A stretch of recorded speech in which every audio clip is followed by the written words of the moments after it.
Bonjour, ceci est la vidéo numéro 6 du cours d'options informatiques sur le chapitre 3 divisé pour régner. Elle correspond à la séance de cours du samedi 4 avril. À la dernière fois, on avait vu le principe général de diviser pour régner, donc l'explication générale de la méthode. On avait un petit peu parlé des techniques pour évaluer la complexité d'un tel algorithme, et on avait surtout passé du temps sur plusieurs exemples: exponentiation rapide, algorithme de Karatsuba et algorithme de Strassen. On avait vu tous ces exemples rapidement puisque pour la plupart, à part pour l'exponentiation rapide, je vous avais présenté le principe mais on ne les avait pas implémentés.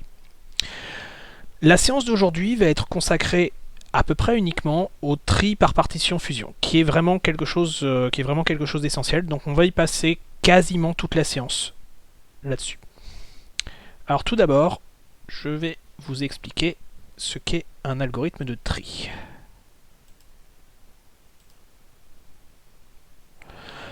Le principe d'un algorithme de tri, on prend en entrée une liste ou un tableau qui contient des éléments, donc là sur mon exemple des entiers, mais ça pourrait être n'importe quel type d'élément. L'important c'est qu'il y a une relation d'ordre totale sur ces éléments. Donc on prend en entrée cette liste ou ce tableau, et on doit renvoyer en sortie une liste ou un tableau qui va contenir les mêmes éléments. Donc, si j'ai un 2, on le retrouve ici, ce 31, on le retrouve ici, ce 11, on le retrouve ici, etc. Exactement les mêmes éléments, mais cette fois-ci rangés dans un ordre croissant. Les algorithmes de tri sont fondamentaux. Les algorithmes de tri sont fondamentaux parce que ce sont des algorithmes qui sont utilisés à énormément d'endroits. Et on est sur les premiers algorithmes, on va dire, qui ne sont plus complètement évidents. La recherche d'un élément dans une liste, par exemple, on se dit, on parcourt la liste et on voit jusqu'à trouver l'élément. Là, pour mettre en œuvre un tri, il va falloir mettre une stratégie un petit peu compliquée. Donc en fait, dans tous les cours d'informatique, il y a une grosse proportion sur les algorithmes de tri. C'est le cas aussi dans votre formation en informatique.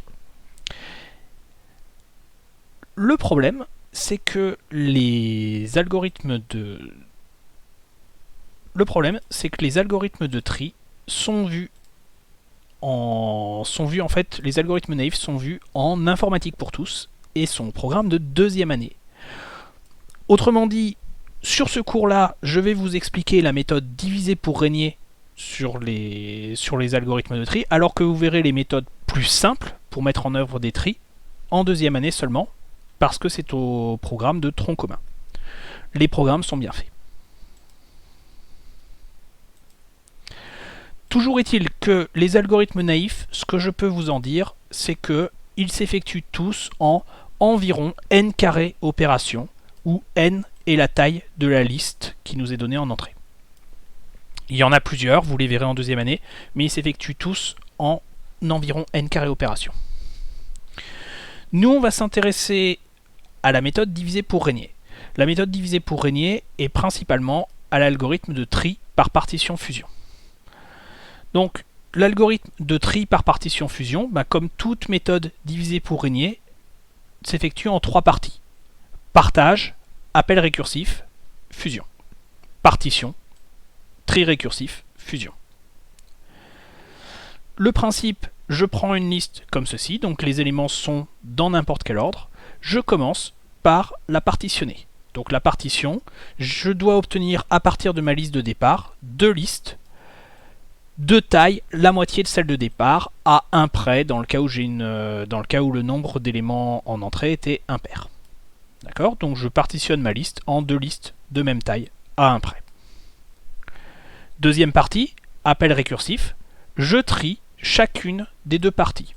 Donc je trie cette partie-là, je trie cette partie-là, et ceci est en fait un appel récursif au tri par partition fusion.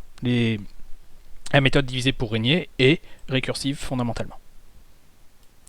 Enfin, je finis par la fusion. La fusion, j'ai maintenant ces deux listes qui sont triées, qui contiennent chacune la moitié des éléments de la liste de départ, mais maintenant qui ont été triés, et je dois fusionner ces deux listes en une seule liste contenant tous les éléments de ces deux listes et rangée par ordre croissant. Ça va être le principe de cette méthode divisé pour régner, ça va être le principe de l'algorithme de tri par partition fusion. Alors, en ce qui concerne sa complexité, il va être extrêmement important que la partition et la fusion soient bien implémentées. Si on s'est bien débrouillé, on peut s'arranger pour que la partition se fasse en grand taux de n opérations. Alors, dans le poly, j'ai compté en nombre de comparaisons, mais en nombre de comparaisons entre des éléments d'entrée, c'est-à-dire le nombre de fois où je teste si un élément est plus petit qu'un autre. Mais quel que soit le nombre d'opérations quel que soit le type d'opération que vous considérez, vous pouvez vous débrouiller pour que la partition se fasse en environ n opérations. Et pareil, je me débrouillerai pour que la fusion se fasse en grand taux de n opérations. D'accord ? Donc ça, c'est quelque chose qui va être important, il va falloir garder ça en tête dans l'implémentation. Mais en admettant que j'arrive à faire ceci, je peux maintenant regarder ma complexité. C2n, la complexité nécessaire pour trier une liste à n éléments est égale à, j'ai deux appels récursifs, un sur une liste de partie entière de n sur 2 éléments, un sur une liste de partie entière supérieure ou partie entière par excès de n sur 2 éléments. Bref, deux listes de taille n sur 2, plus grand état de n opérations, en comptant à la fois la partition et la fusion. Je peux maintenant appliquer mon théorème maître. Alors si je reviens sur le théorème maître,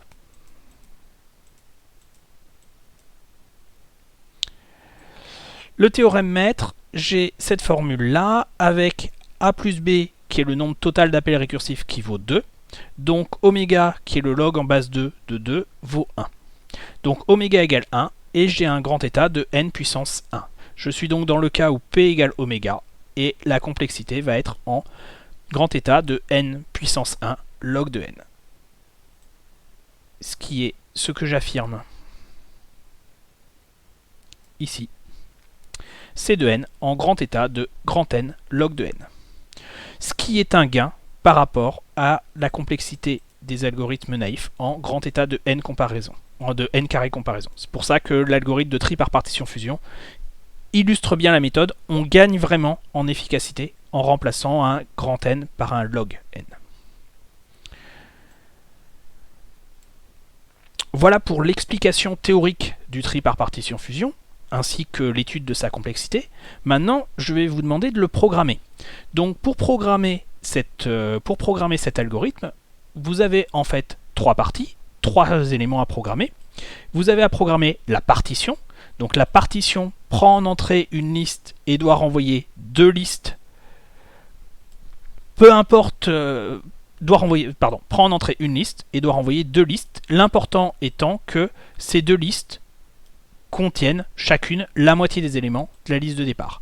Après, comme ce que vous avez en entrée n'est pas trié et ce que vous avez ici n'a pas à être trié, peu importe quels sont les éléments que vous mettez dans quelle liste et peu importe si vous changez l'ordre techniquement.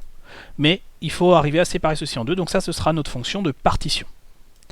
Vous avez aussi besoin d'une fonction de fusion. Celle-ci prend en entrée deux listes triées et renvoie une liste triée qui rassemble les éléments de ces deux listes. Et enfin, une fois que vous avez votre fonction de partition et votre fonction de fusion, vous pouvez écrire votre fonction de tri par partition fusion qui va utiliser ces deux fonctions-là.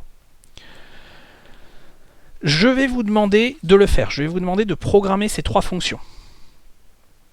Je vais vous demander de programmer ces trois fonctions.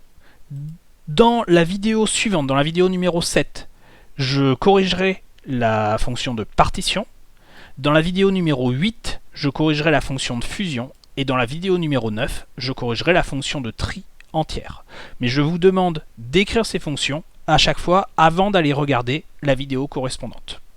Ce que je vous demande de faire aussi correspond finalement à l'exercice 3.2, qui est exactement formulé comme ça. Donc, écrire une fonction qui partitionne, écrire une fonction qui fusionne deux listes triées en une liste triée, et écrire un programme qui effectue le tri par partition fusion d'une liste. Je vous laisse ici, je vous laisse écrire ces programmes, ou au moins le premier, avant d'aller regardez la vidéo suivante.